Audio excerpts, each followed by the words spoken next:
izay miainga amin'ny teny voasoratra anaty baiboly ihany fa tsy avy amina boky hafa. Ka ninona zany zavatra mety hoe tianao ametrahana fanontaniana sy efa nametraha-panontaniana dia ny fanentanana no mbola ateveninay hatrany hoe ara ohatrany ny fandarana fa hazava tanteraka aminareo ireny rehetrarehetra ireny. Ny zavatra niantsika farany ary dia hoe ny fiteny tsy fantatra tokony hananan'ny olona rehetra izay mino an'Andriamanitra, satria izay no marika ahafantarana fa manana ny atao hoe batisan'ny fanamasina ny olona anankiray. Izany no amafisina ihany koa amin'ilay teny napetraka Jesosy Kristy fony izy mbola tetỳ an-tany talohan'ny niangany handao ny mpianatra ho any an-danitra mazava loatra. Dia nametraka teny izy nanao hoe izao famantarana izao no anaraka an'izay mino ao amin'ny Marka 4:9-10. Dia nanambara izy 7:10 azafady, dia nanambara izy hoe hamoaka demônia amin'ny anarako izy, hiteny amin'ny fiteny izay tsy mbola hainy izy. Misy anankidimy moa izy ireo fa dia hoe noraisina manokana zany mifandraiky amin'ny fampianarantsika ilay hoe hiteny amin'ny fiteny izay tsy mbola hainy izy. Ary izy io zany tsy hoe anaraka an'izay hoe olom-bohositra ihany, anaraka an'izay hoe paster ihany, ny apôstôly ihany, ny evanjelista ihany, fa ny teny dia milaza hoe hanaraka izay mino. Isa moa no tokony ino an'Andriamanitra zay rehetra tia azo fiainana mandrakizay. Zay no voalazan'ny Jaona 4:9 hoe mba tsy ho very zay rehetra mino azy fa hanana fiainana mandrakizay. Anisan'ny zavatra iray ary tsy maintsy takina amin'ny olona zay tia hanana fiainana mandrakizay ny atao hoe mino an' Jesosy. Ka ny mino dia efa nianarantsika hoe zao ny atao hoe mino, fa manana ny marika ahafantarana azy ary ny finoana an' Jesosy dia ny hoe hiteny amin'ny fiteny izay tsy mbola hainy izy, izay tsy inona fa teny tsy fantatra io zay manamarina fa misy fanamasina ao anatin'ny olona. Zany fanamasina zany koa dia tsy inona ary tsy iza fa Jesosy Kristy ihany. Zany hoe rehefa ao anatin'ny olona io Jesosy, zay le mino zay, ary ny famantarana zany dia zay hoe teny amin'ny fiteny izay tsy mbola hainy izy. Mifanampy tanteraka ary ny finoana sy ny batisan'ny fanamasina samy fantarina amin'ny alalan'ny fiteny tsy fantatra satria iray ihany io rehetrarehetra io. Dia nambara indray zany tamin'ny fampianarantsika farany hoe misy kosa ny atao hoe fanomezam-pahasoavana izay tsy voatery ny mpino rehetra na ny olona rehetra izay mivavaka tena mino an' Jesosy amin'ilay tena finoana marina dia hanana fanomezam-pahasoavana avokoa. Fa misy zany mijanona amin'ny maha-olona tsotra, mpino tsotra azy.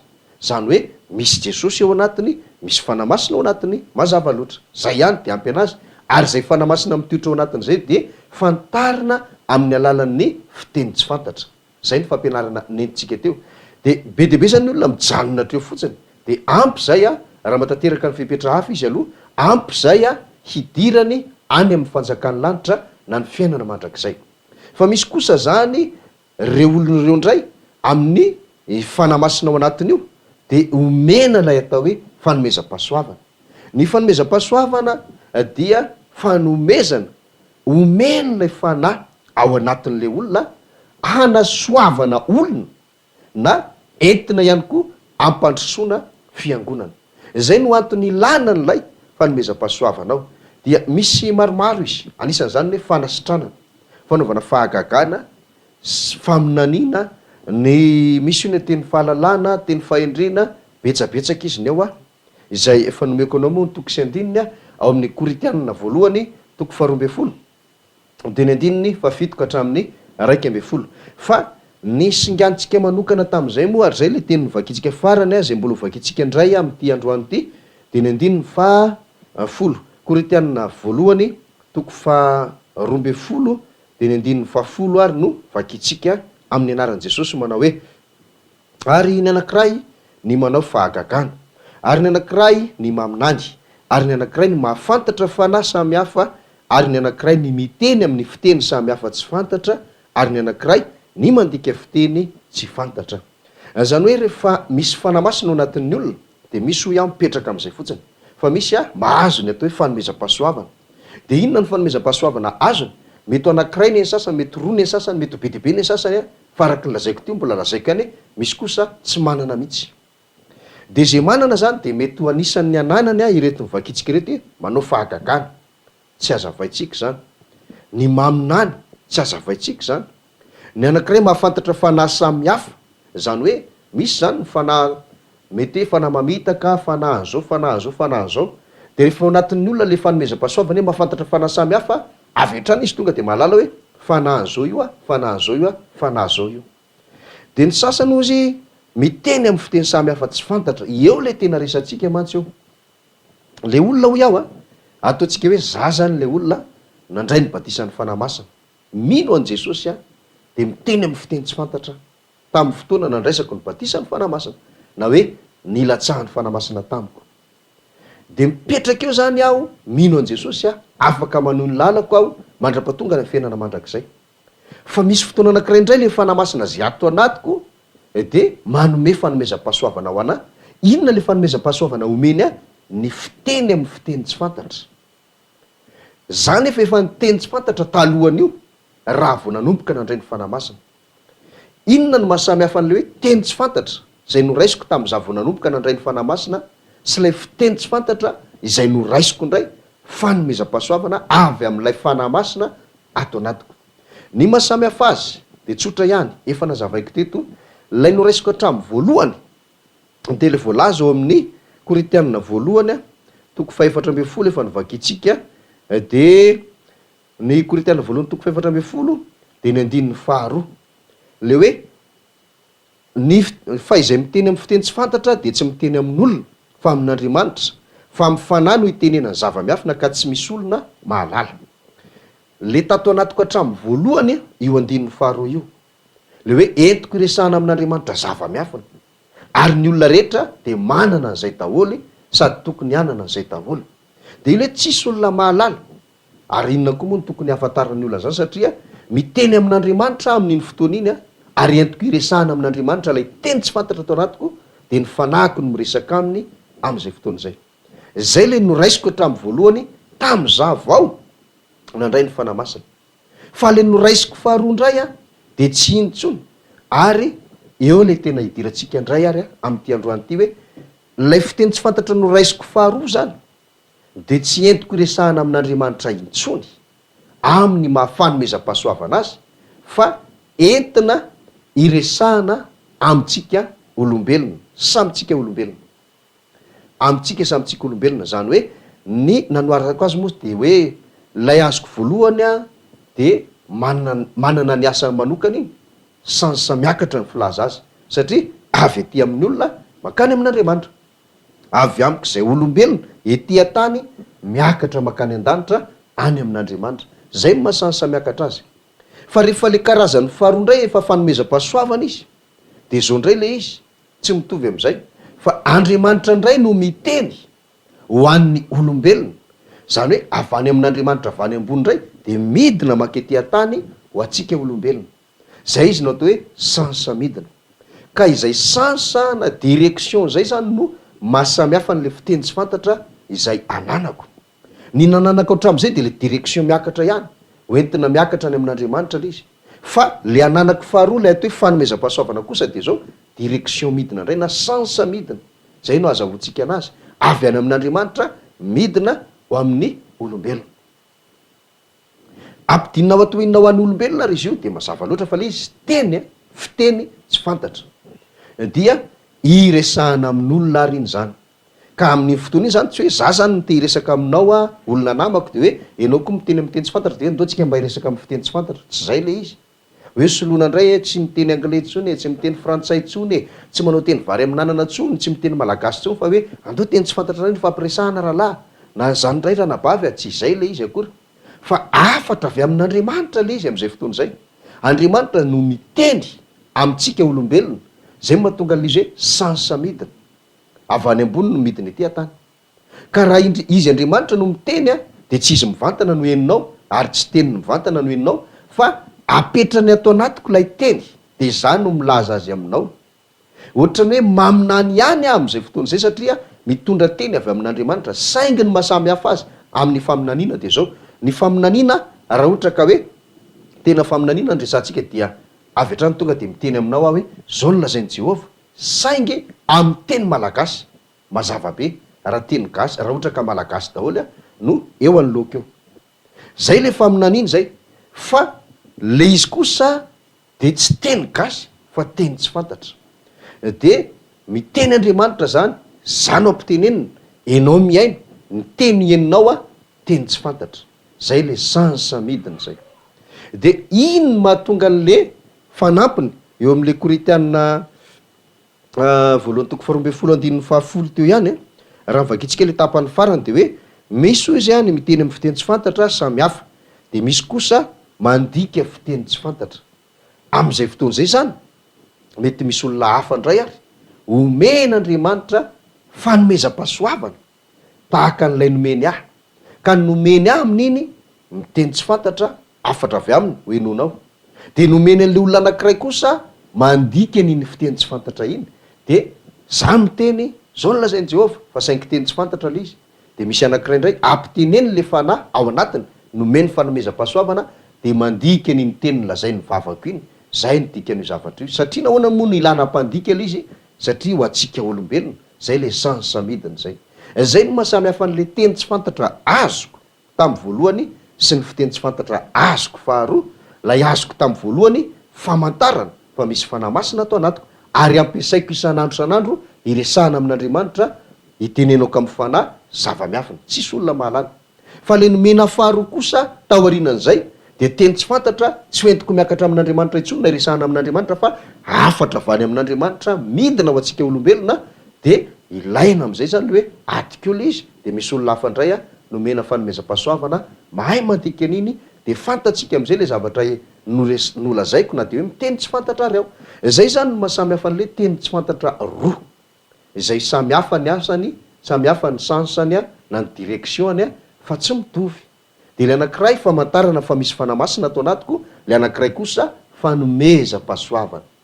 Amin'ny teny hafa dia azo lazaina ihany koa ny fanomezam-pahasoavana hoe zava-panahy.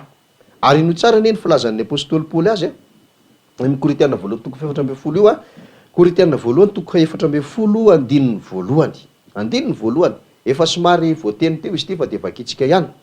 Ary zao ny vaky ny teny ary Koritianina voalohany toko 4:10 andininy voalohany manao hoe mieza mitady fitiavana, mitady ny fitiavana nefa maniry fatratra ny zava-panahiko indrindra fa ny haminany.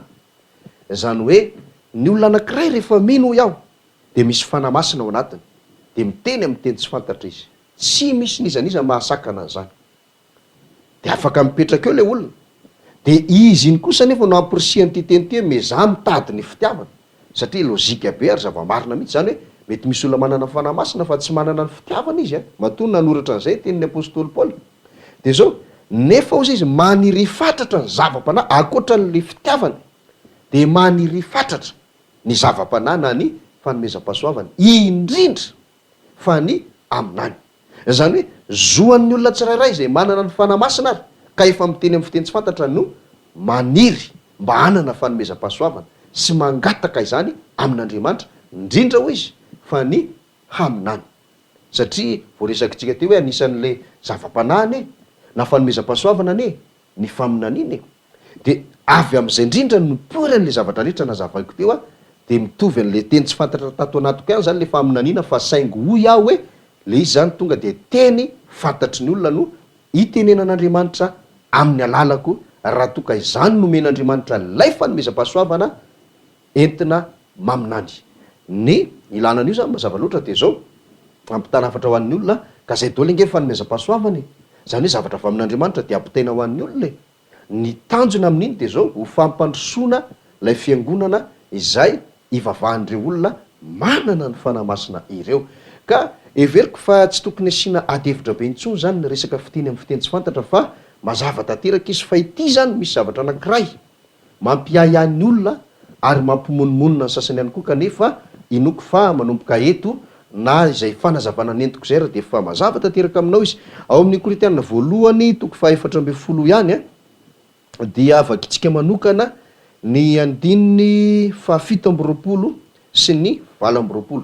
Koritianina voalohany toko 4:10 andininy 7 sy ny andininy 20 amin'ny anaran'i Jesosy ary.